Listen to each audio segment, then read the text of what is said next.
ময়মনসিংহের ত্রিশাল উপজেলার দরিল্লা এলাকায় মৃত ব্যক্তিদের স্মরণে বিশেষ দোয়া ও ইফতার মাহফিল অনুষ্ঠিত হয়েছে।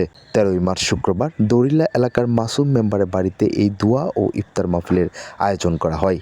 অনুষ্ঠানে সভাপতিত্ব করেন দরিল্লা এলাকার সাবেক মেম্বার মাসুম আলী। প্রধান অতিথি হিসেবে উপস্থিত ছিলেন ময়মনসিংহ জেলা জজ কোর্টের আইনজীবী অ্যাডভোকেট ফারুক আহমেদ রিয়েল। দোয়া ও ইফতার মাহফিলে বক্তব্য রাখেন দরিল্লা জামিয়া নুরুল কোরআন মাদ্রাসার মুহতামিম হাফেজ মৌলানা সাইফুল্লাহ মনসুর এবং দরিল্লা পশ্চিম পাড়া জামে মসজিদের খতিব মুফতি হাম্মাদ হাসান। বক্তারা তাদের আলোচনায় মৃত ব্যক্তিদের আত্মার মাগফিরাত কামনা করেন এবং দেশ ও জাতির কল্যাণে বিশেষ দোয়া করেন। অনুষ্ঠান শেষে উপস্থিত সকলের মাঝে ইফতার বিতরণ করা হয় এবং দোয়া পরিচালনা করা হয়।